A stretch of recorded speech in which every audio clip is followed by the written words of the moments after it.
नमस्कार फ्रेंड्स, मैं अभिषेक त्रिपाठी स्वागत करता हूं आपके अपने YouTube channel content for UPSC and UPPCS पे। दोस्तों, आज तारीख है 31 अगस्त 2022। आज दोस्तों हम यहाँ पे हमें इंडियन एक्सप्रेस का एनालिसिस करेंगे। इंडियन एक्सप्रेस न्यूज़पेपर के एनालिसिस में दोस्तों आज यहाँ पे बेसिकली क्या है कि 4-5 करंट अफेयर्स हैं। 4-5 करंट अफेयर्स में आप देखोगे कि आपको 2-3 न्यूज़ जो है सोशल इशू से मिल जाएगी और गवर्नमेंट का जो नया इनिशिएटिव है नेशनल एजुकेशन पॉलिसी को लेके करंट टाइम में उसने किस तरीके से एक परख लॉन्च किया है उसके बारे में यहाँ पे डिस्कस करेंगे।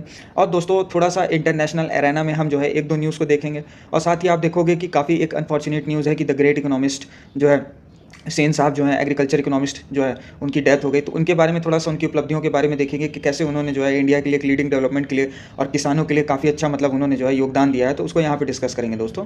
और एडिटोरियल में 2 एडिटोरियल है। कल आपको याद होगा दोस्तों कि मैंने एनसीबीआरबी की सुसाइड डेटा के बारे में आपको बताया था ना कि किस तरीके से डेली वेजेस वर्कर के जो है सुसाइड दर बढ़ते जा रहे हैं। तो वही यहाँ पे आज डिस्कस करेंगे दोस्तों कि किस तरीके से हिंदुस्तान में हर चौथा डेली वर्कर जो है सुसाइड कर रहा है। मनरेगा की स्कीम किस तरीके से उनको फल फुला नहीं रही, यही कारण है। और थोड़ा सा उनके सोशल लाइफ के बारे में देखेंगे और देखेंगे दोस्तों एडिटोरियल में जो दूसरा एडिटोरियल है, 3 एडिटोरियल डिस्कस करेंगे। जो दूसरा एडिटोरियल है वो बेसिकली आपने देखा होगा कि करंट टाइम नोएडा गुड़गांव में किस तरीके से सिक्योरिटी गार्ड से जो है बदतमीजियाँ हो रही हैं। तो उसमें जो जस्टिस का मेजर रोल प्ले किया वो कैमरा ने किया। तो वही थोड़ा सा कैमरा के कुछ बारे में जानेंगे, ये सारी चीज़ें देखेंगे। ठीक है दोस्तों, अब आपका ज़्यादा समय न लेते हुए चलिए दोस्तों शुरुआत करते हैं। तो दोस्तों यहाँ पे पहली न्यूज़ जो है वो Supreme Court no to the Ganesh puja at the Bengaluru Idgah ground, High Court allows it in the Hubli. तो आप देखोगे दोस्तों कि करंट टाइम में क्या था कि ये जो विवाद चल रहा था ईदगाह ग्राउंड के बारे में, शायद मैंने 1-2 दिन पहले 2-3 दिन पहले, अगर आप मुझे कंसिस्टेंटली सुन रहे होगे, लगातार सुन रहे होगे, तो आपने सुना मैंने कुछ दिन पहले ये न्यूज़ कवर की थी। अब ये धीरे धीरे क्या है दोस्तों कि मामला आग पकड़ता जा रही है। क्या है दोस्तों कि ये जो ईदगाह वाला ग्राउंड है ना, हालांकि इसके कंटेक्स्ट में बहुत बातें हैं दोस्तों, पर इसको अभी मैं यहाँ डिटेल में डिस्कस नहीं करूँगा। क्यों? क्योंकि थोड़ा सा इसके बारे में अगर एडिटोरियल सेक्शंस वगैरह में आए ना तो मैं यहाँ पे ज़रूर इसको डिस्कस करूँगा। लेकिन हाँ, जिसके पॉइंट ऑफ व्यू से, एग्जाम के पॉइंट ऑफ व्यू से है, वो आपको थोड़ा जानना जरूरी है कि क्या है इसका बवाल। क्या है दोस्तों कि जो ईदगाह की जो लैंड है ना वो मुस्लिम कम्युनिटी को जो दी गई थी वक्फ बोर्ड को, बेसिकली क्या था कि इस बिहार पे दी गई थी कि आप अपने रिचुअल्स को यहाँ पे फॉलो कर सकते हो और साथ ही इंडिपेंडेंस डे और बच्चों के खेलने के लिए सेलिब्रेशन, भारत का कोई ओकेजन होगा, सेलिब्रेशन होगा, वहाँ पे इस ग्राउंड पे सेलिब्रेशन हो सकता है और कुछ नहीं था। तो क्या हुआ कि जो है स्टेट गवर्नमेंट ने जो है ऑफिशियली परमिशन दे दिया हिंदू कम्युनिटी को गणेश चतुर्थी मनाने के लिए। अभी 31 तारीख को गणेश चतुर्थी है, तो उसी के में बवाल हो गया। अब मामला हाई कोर्ट पे पहुंच गया। तो एक बार हाई कोर्ट ने जो है आगे दे दी और दूसरी तरफ फिर सुप्रीम कोर्ट ने जो है स्टिक लगा दिया, होल्ड कर दिया। तो यही यहाँ पे दोस्तों बात थी। ठीक है, तो ये न्यूज़ आज उतनी डिटेल में नहीं डिस्कस करेंगे दोस्तों। अगर 1-2 दिन बाद ये और आई तो ज़रूर इसको डिस्कस करेंगे। हाँ, जो दूसरी यहाँ पे न्यूज़ है दोस्तों, the uniformity across all the boards and regulators for the exam assessment. दोस्तों यहाँ पे क्या मामला है कि परख की बात है। जो करंट टाइम में नेशनल जो न्यू एजुकेशन पॉलिसी आई है ना, परख सिस्टम, आप देखोगे कि गवर्नमेंट की ये जो नई एजुकेशन पॉलिसी सिस्टम है, इसके तहत क्या बातें हैं कि गवर्नमेंट ने एक नई एसेसिबिलिटी प्रोग्राम को लॉन्च किया। नई एसेसिबिलिटी मतलब कि जिसमें बच्चों का प्रशिक्षण हो पाए। प्रशिक्षण इन द सेंस समझने की कोशिश करो कि करंट टाइम में क्या है दोस्तों कि जो स्टेट गवर्नमेंट, स्टेट बोर्ड्स और जो एनसीईआरटी सीबीएसई बोर्ड्स के बीच में जो वाइडर गैप है ना, उस गैप को कम करने की कोशिश में क्या है कि एक कॉमन एसेसिबिलिटी इंटरेस्ट प्रोग्राम को लॉन्च किया। जो परख है, देखिए परख का क्या है यहाँ पे full form, the proposed regulator performs assessment review and the analysis for the knowledge holistic development. तो दोस्तों ये थोड़ा एग्जाम के पॉइंट ऑफ व्यू से इंपॉर्टेंट है। आप देखोगे under the national achievement survey, basically इसका काम क्या है दोस्तों कि ये बच्चों के अंदर एक असेसमेंट सर्वे करेगा। Assessment survey in the sense कि कुछ हद तक कितने बच्चे उतने काबिल हो पाए एफिशिएंट। होता क्या है ना दोस्तों कि अभी भी कई सारी यूनिवर्सिटीज़ में आप देखोगे कि सीबीएसई बच्चे बाजी मार जाते हैं इन कंपेरिजन स्टेट बोर्ड। तो थोड़ा सा ये असेसमेंट प्रोग्राम इसीलिए है कि इंडिया को टेक्निकल बनाने के लिए, स्किल कि बेशक किताबी नॉलेज तो हमको बहुत ज़रूरी है, लेकिन थोड़ा सा हमको टेक्निकल असेसमेंट की भी बहुत ज़रूरत है। तो उस टेक्निकल असेसमेंट के लिए क्या है कि ये प्रोग्राम का जो है परख का बेसिकली लॉन्च किया गया। तो दोस्तों आपको तो ये पता ही होगा कि नेशनल एजुकेशन पॉलिसी के तहत आप लोगों ने ये घर में भी आपके भाई बहन होंगे कि बोर्ड एग्जाम जो है वो साल में 2 बार हो रहे हैं। और जो है एक प्रपोजल और रखा गया है दोस्तों, इसमें आप देखोगे कि करंट टाइम में क्या है कि मैथमेटिक्स के 2 पेपर रखने के यहाँ पे प्रपोजल रखे गए हैं। 2 पेपर में आप देखोगे दोस्तों कि एक स्टैंडर्ड एग्जाम होगा और दूसरा जो होगा वो थोड़ा सा हाई कॉम्पिटेंसी लेवल होगा। इससे क्या होगा कि बच्चे मैथ के लिए थोड़ा सा फैमिलियर हो पाएंगे। तो ये यहाँ पे बात थी। अब इसको आइए दोस्तों अगले पेज पे है, काफी डिटेल में डिस्कस कर लेते हैं। तो दोस्तों यहाँ पे देखोगे इसके डिटेल में क्या बातें हैं कि आप देखोगे कि NEP proposals to have the 2 sets of the question paper for most of the subject, one with the MCQ and one with the descriptive. तो नेशनल एजुकेशन पॉलिसी के तहत ये थोड़ा सा एक प्रपोजल और भी है कि 2 टाइप्स के पेपर रखे जाएं, एक डिस्क्रिप्टिव रिटन बेस और दूसरा एमसीक्यू।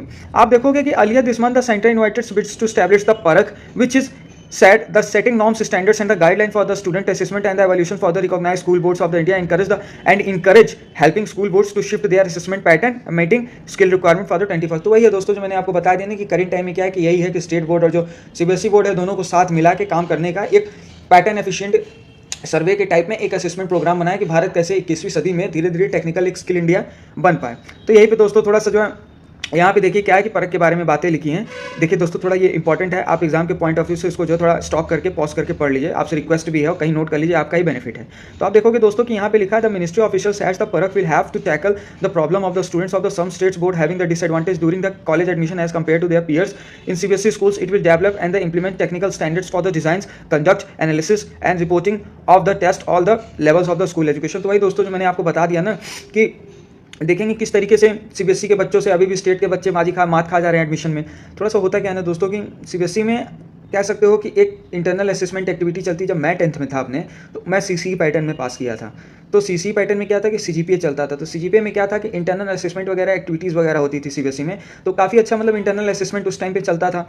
उस टाइम पे क्या था दोस्तों कि काफ़ी सारी एक्टिविटीज़ से बच्चे को मतलब फियर कम किया जाता था कि कैसे आप दूसरों के सामने बोले, आपको काफ़ी सारे मतलब स्टेज परफॉर्मेंस देने पड़ते थे, एक्टिविटीज़ करनी पड़ती थी।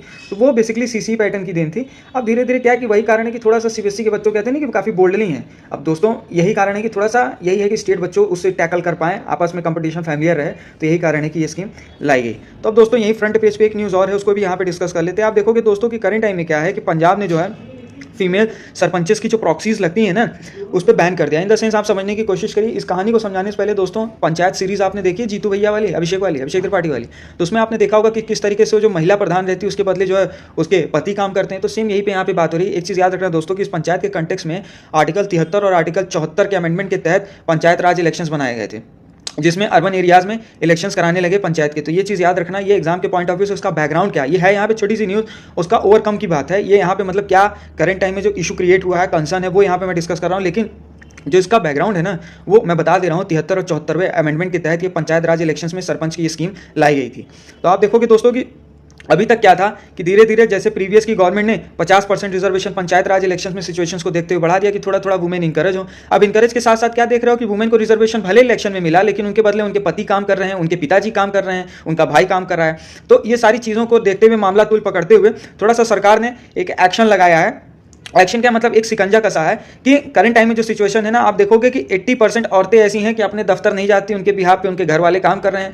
आप देखोगे कि जब इस पे थोड़ा सा नाराजगी जताई गई तो पंजाब के कुछ लोगों ने ये कहा कि पंजाब का एक बयान सामने निकल के आ रहा है, एक सज्जन व्यक्ति का बयान यहाँ पे निकल के आ रहा है कि उनका ये कहना है कि वुमेन क्या जगह जगह जाके दौड़ेगी अकेले। तो इसी के बिहाफ पे वो आते हैं। मतलब यह है कि मान के चलिए 80% वुमेन्स ऐसी हैं जिनके बदले उनके घर वाले काम कर रहे हैं। तो अब यहाँ पे यही है कि एक स्ट्रिक्ट एक्शन लिया जाए कि जो सरपंच नहीं है उसका यहाँ पे अलाउ नहीं होगा, जो वार्ड मेंबर नहीं है उसको जो है मीटिंग में अलाउ नहीं किया जाएगा। तो ये स्ट्रिक्ट देखिए, थोड़ा सा पंचायत राज इलेक्शन का ना ये एक ड्रॉबैक है दोस्तों, ठीक है। ये अपने दिमाग में रखे रहना, कहीं भी आप चाहो तो इसको कोट कर सकते हो, ये एक केस दे के, ठीक है। अब दोस्तों आगे बढ़ते हैं। आगे बढ़ते हुए दोस्तों आप देखोगे कि आगे की न्यूज़ में अब दोस्तों ये थोड़ा सा एक इंटरनेशनल एरेना की बात है। इंटरनेशनल एरेना में आप देखोगे कि किस तरीके से अपनी जो है यूएन की इंडियन एम्बेसडर जो है रुचिरा कंबोज ये जो है वो यहाँ पे जो है एक नाराज़गी मतलब एक क्वेश्चन करते हुए, नाराज़गी क्या मतलब वार्निंग देते हुए ये यूनाइटेड नेशन सिक्योरिटी काउंसिल में सारी बातें करती हैं कि देखिए करंट टाइम में क्या है कि ये जो अफगानिस्तान है, जो इसका करंट टाइम में जो एजेंडा चल रहा है कि धीरे धीरे आप देखोगे इस्लामिक स्टेट खोरासान प्रोविंस में बेसिकली क्या है कि जो कट्टरपंथियाँ वामपंथियाँ जो उभर रही हैं ना, कि जिसकी वजह से वर्ल्ड एरिना में तालिबान का इस कदर जो है नौटंकियाँ हो गई हैं कि शांति और पीस मेंटेन नहीं है। तो इसको थोड़ा सा ठीक करने की ज़रूरत है, ठीक है। तो छोटी सी न्यूज़ थी दोस्तों, मैंने यहाँ पे इसको डिस्कस कर लिया। अब दोस्तों इसी पेज पे आप देखोगे कि करंट टाइम में क्या है कि एक क्वेश्चन है, क्वेश्चन इन द सेंस आपने देखोगे कि यहाँ पे ये है कि quotas for the converted Dalit Supreme Courts get the centre 3 weeks to place the stand. अब बेसिकली क्या है कि सुप्रीम कोर्ट ने जो है सेंटर को जो है अपना स्टैंड लेने को कहा। बेसिकली क्या है ना दोस्तों कि देखिए अपने इंडियन कॉन्स्टिट्यूशन में शेड्यूल कास्ट का जो क्राइटेरिया है वो हिंदू, सिख्स और क्रिश्चियंस में माना गया। अब क्या दोस्तों बात आती है कि जो दलित मुस्लिम्स में कन्वर्ट हो गए, अपने आप में मुस्लिम में कन्वर्जन कर लिए, इस्लाम को अपना लिए, क्या उनको भी अब रिजर्वेशन देना है शेड्यूल कास्ट के तहत? तो यही यहाँ पे बात चल रही है। तो आप देखिए दोस्तों इसका जो बैकग्राउंड था मैंने बता दिया। अब देखिए यहाँ पे क्या है, the constitution orders of the 1915 which was amended to say that only the Sikhs and Buddhist Sikhs will considered to be scheduled caste. It is unconstitutional and it discriminates on the ground of religion. तो यही है दोस्तों कि supreme court ने इस चीज़ को जो है सरकार को अपना जो है स्टैंड लेने को बताया कि आपकी क्या इस पर राय, आप अपना इस पर जो है टिप्पणी करिए कि ये थोड़ा सा अवैधानिक है कि अनकॉन्स्टिट्यूशनल यहाँ पे बात हो जा रही है, थोड़ा सा रिलीजन के बेसिस पे डिस्क्रिमिनेशन है। क्योंकि देखिए रिजर्वेशन का तो मतलब यह है दोस्तों कि आप जो कमज़ोर है समाज के साथ कंधे से कंधा मिला सके, यही तो कारण है ना कि रिजर्वेशन लाया गया। अब चाहे वो ईडब्ल्यूएस कोटा का हो या चाहे किसी भी सेक्शन का हो, चाहे वुमेन का हो। अब वुमेन पिछड़ी हुई तो वुमेन को जो है इलेक्शंस में जो है इंपावर करने के लिए रिजर्वेशन हम देने लगे। तो रिजर्वेशन का यही महत्व होता है दोस्तों कि आप समाज के साथ कंधे से कंधा मिला पाओ। तो यही यहाँ पे थोड़ा सा कि डिस्क्रिमिनेशन रिलीजन के बेस पे आपने कैसे अंतर कर दिया, तो थोड़ा सा ये बात थी दोस्तों। अभी कहानी यहाँ पे खत्म हुई, अब चलिए आगे बढ़ते हैं, आगे की न्यूज़ देखते हैं। अब दोस्तों ये जो मैं डिस्कस करने जा रहा हूँ ये मोस्ट इंपॉर्टेंट है। देखिए आपके सोशल जस्टिस के सेक्शंस के पॉइंट ऑफ व्यू से एक चीज़ याद रखना दोस्तों, ये पूरी उम्मीद है कि इस टाइप का ये क्वेश्चन तो 110% पीसीएस में बन सकता है, क्योंकि लास्ट ईयर भी आप देखोगे कि सोशल इशू से काफ़ी बड़े बड़े क्वेश्चंस आए, सोशल जस्टिस से। तो ये जो करंट टाइम में लोकायुक्त अमेंडमेंट बिल की बात की गई ना, आप देखोगे कि केरला असेंबली में क्या हुआ कि लोकायुक्त अमेंडमेंट जो था, लोकायुक्त बिल जो था, इसको थोड़ा सा अमेंड करने की बात की गई। अब देखिए दोस्तों, पहले इस कहानी को समझने से पहले लोकायुक्त क्या है ये मेन इंपॉर्टेंट है, इसलिए थोड़ा सा मैंने इसको डिटेल में यहाँ पे डिस्कस किया। भले ये छोटा सा न्यूज़ है, पर सोशल जस्टिस के पॉइंट ऑफ व्यू से आपको इसका कंटेक्स्ट, मेन बॉडी और बैकग्राउंड आना चाहिए। पहले दोस्तों चलिए जानते हैं कि लोकायुक्त होता क्या है। तो आप दोस्तों देखोगे कि Lokayukta is an authority of the states level which deals the corruption and mall administration complaint made by the general public. तो आप देखोगे कि यही है कि लोकायुक्त एक तरीके की स्टेट लेवल की अथॉरिटी होती है, जो बेसिकली जो स्टेट गवर्नमेंट में सरकारी ऑफिशियल्स होते हैं जो करप्शन में लिप्त होते हैं ना, ये उनके खिलाफ, भ्रष्टाचारी के खिलाफ, मतलब ये है कि इंक्वायरी करती है। तो यही लोकायुक्त है। अब इसके कंटेक्स्ट में देखोगे दोस्तों कि क्या बातें चली आ रही हैं कि बेसिकली यहाँ पे लोकायुक्त के बारे में जो बात है मोस्ट इंपॉर्टेंट है कि बेसिकली क्या था कि ये जो था वो सबसे पहले कब मतलब हिंदुस्तान के गठन में आया। तो आप देखोगे कि administrative reforms the commission headed by the late Manoraj Desai in 1966 recommended that the setting of the institutions of the Lokayukta. Manoraj Desai जो थे बेसिकली वो क्या थे कि 1966 में उनकी सिफारिश पे लोकायुक्त को कमीशन को जो है लाया गया। बाद में आप देखोगे कि सन 2013 में थोड़ा सा इसमें जो है लोकायुक्त एक्ट 2013 को बेसिकली पार्लियामेंट में थोड़ा सा इंट्रोड्यूस किया गया दिसंबर में। अन्ना हजारे वाला आपको रैली याद है दोस्तों, पेश करो जन लोकपाल बिल पेश करो। तो ये बेसिकली वही वाली बात है। तो यहाँ पे आप देखोगे कि करंट टाइम में क्या है कि लोकायुक्त की जो मेन आपको कुछ चीज़ें मैं बता रहा हूँ, यहाँ पे क्या है कि अपॉइंट कौन करता है लोकायुक्त को। अब लोकायुक्त तो बेसिकली क्या है कि लोकायुक्त इज यूजली होता है, मतलब who appointed as the Lokayukta. Lokayukta is usually a former High Court chief justice of and former Supreme Court justice. ठीक है दोस्तों, एक चीज याद रखना कि इनका फिक्स टेन्योर भी होता है। अब इनके सिलेक्शन प्रोसेस की यहाँ पे बात करोगे, the chief minister selects the progress as the Lokayukta after the consultants with the High Court chief justice and the Supreme Court legislative assembly, the chairman of the legislative council and the leader of the opposition in the legislative member and the leader of the opposition in the legislative council. The appointment is made by the governor. तो वही है कि chief minister जो है वो high court के chief justice से consult करते हैं, उनके रिकमेंडेशन पे जो नाम आता है फिर उस पर जो है गवर्नर की एसेंट लगती है, तब जाके वो लोकायुक्त अपॉइंट होते हैं। ठीक है दोस्तों, तो यहाँ पे मोस्ट इंपॉर्टेंट था, इसके कंटेक्स्ट में जो बात थी अब मैंने आपको बता दी। अब देखिए दोस्तों यहाँ पे क्या अमेंडमेंट करने की बात की जा रही है। यहाँ पे अमेंडमेंट करने की बात की जा रही है कि बेसिकली क्या है कि the amendment bill also made the legislative that the competent authority to रिविंग the indicating report against the chief minister. If a Lokayukta report indicates a cabinet minister the bill vest the reviewing authority in the chief minister. तो आप यहाँ पे यही देखोगे कि जो बात चल रही है यहाँ पे बात ये है दोस्तों कि करंट टाइम में क्या है कि अगर मान के चलिए कि अगर, तो दोस्तों यहाँ पे जो बात है तो मामला ये है कि अगर मान लीजिए कि किसी भी कैबिनेट के खिलाफ थोड़ा सा भ्रष्टाचारी के समूह अगर पाए जाते हैं तो कार्रवाई चीफ मिनिस्टर पे भी हो सकती है। तो ये अमेंडमेंट करने की बात की गई। अब दोस्तों आप देखोगे कि अभी तक क्या था, जो मैंने आपको अपॉइंटमेंट पे यहाँ पे बात बता दी थी ना कि कैसे जो है रिटायर्ड होते थे, रिटायर्ड जजेस को जो है अपॉइंट किया जाता था। लेकिन बेसिकली क्या है दोस्तों, यहाँ पे करेक्शन किया जा रहा है। करेक्शन इन द सेंस समझने की कोशिश करिए कि ये बोला जा रहा है कि अभी तक रिटायर्ड जजेस अपॉइंट होते थे, लेकिन अब करंट टाइम में जो ऑफिस पीरियड में है सुप्रीम कोर्ट के जज और chief justice of high court, अब उनको अपॉइंट किया जाएगा। तो देखिए दोस्तों, जो एग्जाम के पॉइंट ऑफ व्यू से दो चीज़ें थी इंपॉर्टेंट अमेंडमेंट की, वो मैंने यहाँ पे आपको बता दी। अब चलिए आगे की न्यूज़ देखते हैं। अब दोस्तों ये जो आर्टिकल है, ये जो नॉलेज है, ये बेसिकली क्या है कि जिन बच्चों का एंथ्रोपोलॉजी ऑप्शनल होगा ना, उनके लिए समझ लीजिए काफ़ी मोस्ट इंपॉर्टेंट है। तो एंथ्रोपोलॉजी वाले अगर किसी ने प्लान किया होगा कि मुझे एंथ्रोपोलॉजी ऑप्शनल लेना है या कोई ले रखा होगा, तो ये न्यूज़ आपके काम की है दोस्तों। करंट टाइम में क्या है ना दोस्तों कि ब्राज़ील में एक इंडियनियस जो ट्राइब थी बेसिकली जो है उसकी जो है अनफॉर्चुनेटली डेथ हो गई नेचुरल तरीके से। आप देखोगे कि करंट टाइम में जो वहाँ के जो हैं बेसिकली प्रेसिडेंट हैं जिनका नाम है जैर बोल्सोनारो है। इनकी जो करंट टाइम में जो एक्टिविटी चल रही है, ज़रूरत से ज़्यादा जो है अमेजॉन रेन फॉरेस्ट को जो है डिस्ट्रक्ट किया जा रहा है, माइनिंग प्रोसेस किया जा रहा है। इससे क्या है कि धीरे धीरे ये जनजातियों का जो है लिविंग स्टैंडर्ड जो है एक्सप्लॉइट होता चला गया। आप देखोगे दोस्तों कि ब्राज़ील में कई सारी इंडिजिनस ट्राइब थी। इंडिजिनस ट्राइब का मतलब होता है दोस्तों कि वो जनजातियाँ जो शुरुआती दौर से वहाँ ले रहे हैं, जो उनका कल्चर कॉन्टैक्ट जो है ना वो उनके पूर्वजों से पूरा आज तक मिलता जुलता चला आ रहा है। तो मतलब ये वर्ल्ड से एकदम परे हैं, इनको दुनियादारी से कोई मतलब नहीं। इनके बारे में मतलब ये कि समाज की किसी भी सुख सुविधा से ये एकदम वंचित हैं। ये अपना वही जंगलों में रहते हैं, वहीं रहते हैं, वहीं खाते हैं, वहीं पीते हैं, वहीं अपना जो भी ज़िंदगी मतलब वहीं गुजारते हैं, वहीं मर जाते हैं। तो उन्हीं के बारे में यहाँ पे दोस्तों देखिए थोड़ा सा एक रिपोर्ट है। बेसिकली क्या है कि फुनाई हैज़ फुनाई मतलब बेसिकली कि वहाँ का एक कमीशन है जो रिपोर्ट किया है ब्राज़ील का। The FUNAI has reported evidence at least 114 isolated groups in the Brazil but in the existence of the only 20 had been confirmed. तो पहले क्या था दोस्तों कि 114 ग्रुप बेसिकली हुआ करते थे। आप देखोगे कि अब 28 ग्रुप ही खाली इनके एग्जिस्टेंस का कंफर्म हुआ। As a result the remaining 86 types do not benefit from the any government protection. सही बात है भाई, गवर्नमेंट से भी प्रोटेक्शन तो इनकी जरूरत है, कोई मिला नहीं। The agency is responsible for monitoring the indigenous activity and protecting the inhabitants land from the development. अब डेवलपमेंट में ये जो जंगल वंगल लिए जा रहे हैं, जाहिर सी बात है कि इंसान जैसे जैसे धीरे मॉडर्नाइज हो रहा है, ये जो जंगल वंगल काट रहे हैं हम लोग ना, यही कारण है कि आपदा विपदा की इतनी देन बढ़ती जा रही है। आज जो इतने सारे लैंडस्लाइड्स हो रहे हैं, फ्लड्स हो रहे हैं ना दोस्तों, इकोनॉमिक प्रोस्पेक्टिव से हम जो इतना आगे बढ़ रहे हैं ना कहीं हम अपने नेचर को जो ये चैलेंज कर रहे हैं, ये उसी की देन है। जो फ्लड्स आए दिन कहीं चट्टान खिसकी रहती है, कहीं पहाड़ खिसके रहते हैं, कहीं 10 लोग मर जाते हैं, कहीं 14 लोग, तो ये उसी की देन है दोस्तों। तो यहाँ पे ये जो है इसके कंटेक्स्ट में बातें लिखी हैं। तो दोस्तों ये थोड़ा सा एंथ्रोपोलॉजी के पॉइंट ऑफ व्यू से इंपॉर्टेंट था, तो मैंने यहाँ पे सोचा कि डिस्कस कर लूँ। अब चलिए आगे की न्यूज़ देखते हैं। नाउ दोस्तों, the advocate of the MSP and PDS agri economist Abhishek no more. या तो इनको दोस्तों वकील कहूँ या तो बहुत बड़ा एग्रीकल्चर इकोनॉमिस्ट कहूँ, मतलब कह सकते हो दोस्तों कि बहुत महान व्यक्तित्व का धनी इंसान जो है हिंदुस्तान को छोड़ के चला गया। तो इनके बारे में दोस्तों यहाँ पे बातें लिखी हैं कि द 72 ईयर्स ओल्ड, जो आपके एग्जाम के पॉइंट ऑफ व्यू से इंपॉर्टेंट है दोस्तों, मैंने यहाँ पे हाईलाइट कर दिया, आप चाहो तो पॉज करके पढ़ सकते हो। The 72 year old who led the commission for the agriculture cost and the prices as the chairman during the first Atal Bihari Vajpayee led the NDA government authored the report on the high level committee on the long term grain policy submitted in the July 2022। आप देखोगे दोस्तों कि कैसे इन्होंने जो है MSP के fixation को इन्होंने किया। आप देखोगे दोस्तों कि इनके बारे में एक दो इंपॉर्टेंट बात अगर मैं वहाँ पे बताऊँ तो करंट टाइम में आप देखोगे कि जो गवर्नमेंट ने 2 किलो रुपए गेहूँ और 3 रुपये किलो जो चावल किया है ना, ये इन्हीं की मेन सिफारिश थी।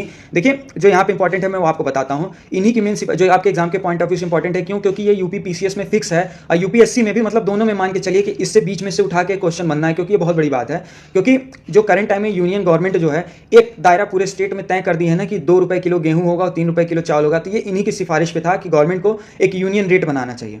ठीक है दोस्तों, तो ये थोड़ा सा जो एग्जाम के पॉइंट ऑफ व्यू से इंपॉर्टेंट था मैंने बता दिया। अब इन्होंने किसके साथ काम किया, इनके बच्चे क्या कर रहे हैं, इन्होंने कहाँ से पढ़ाई की, वो आपके एग्जाम के पॉइंट ऑफ व्यू से इंपॉर्टेंट नहीं था, ये मेन इंपॉर्टेंट था, वो मैंने बता दिया। अब चलिए आगे की न्यूज़ देखते हैं।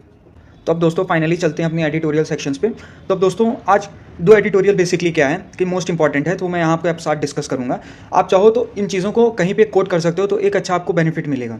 बेनिफिट इन द सेंस कि ये थोड़ा सा मतलब एक डाटा है कंटेक्स्ट में, तो वो आप कहीं पे मतलब यूज़ करोगे ना तो एक अच्छा इंप्रेशन आपको पड़ेगा। और दोस्तों एक चीज़ याद रखना कि कभी कभी क्या होता है ना कि आइडियाज़ एक्सप्लेन वाले सेक्शन पे कुछ चीज़ें ऐसी आती है जो इंपॉर्टेंट हो जाती हैं। इंपॉर्टेंट मतलब अच्छा लगता है मुझे आइडिया कि आप कहीं ऐसे वगैरह में यूज़ कर सकते हो, पर आज ऐसा कुछ है नहीं, तो फिर मैं वो एक्सप्लेन नहीं, मतलब आज है नहीं तो वो डिस्कस नहीं होगा। सिर्फ एडिटोरियल 2 एडिटोरियल हैं जहाँ पे मैं डिस्कस करूँगा।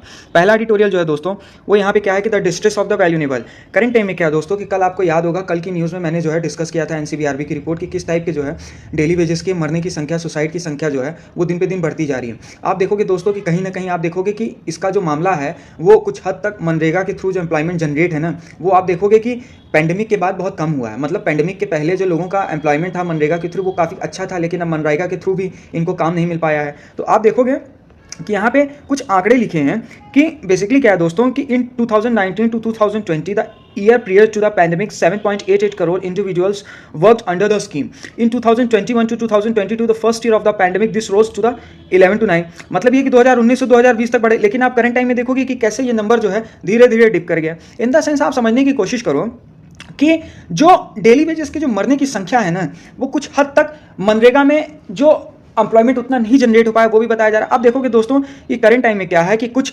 मामले और भी आपको देखने के मिलेंगे। मतलब यह है कि जो सुसाइडल दर रेट है ना, इसकी कहीं ना कहीं यहाँ पे एक देखिए जो नेशनल पॉलिसीज जो पॉलिसीज वगैरह होती है, लाइफ इंश्योरेंस पॉलिसीज, उन्होंने भी ये बातों को अपने समान किया, बताया है कि more than the thrice number of the policy surrender the previous. पिछले साल की अपेक्षा 2022 में आप देखोगे कि ज़्यादातर डेथ नंबर के केसेस की वजह से मैच्योरिटी जो नॉमिनी है उनको पैसा रिलीज किया गया। आप देखोगे कि यही कारण है कि धीरे धीरे हाउस होल्डिंग की जो परचेजिंग पावर है वो धीरे धीरे बढ़ती चली जा रही। करंट टाइम में आप देखोगे दोस्तों कि यहाँ पे बात लिखी है the sales of the 2 wheelers are lower than the 2019 to 2020 levels by almost a quarter. Similarly as per the CRSL sales for the car work priced below the 10 lakhs grew by 7% in 2021 to 2022 while those priced above 10 lakhs per segments grew 38। तो मतलब यही है कि थोड़ा सा कह सकते हो कि सोशल लाइफस्टाइल के कंटेक्स्ट में यहाँ पे बात लिखी। सोशल लाइफस्टाइल के कंटेक्स्ट में बात मतलब इन द सेंस आप समझोगे कि देखोगे कि किस टाइप से अभी भी जो 2 व्हीलर की जो खरीदने की संख्या है वो धीरे धीरे ऑलमोस्ट कम हो गई।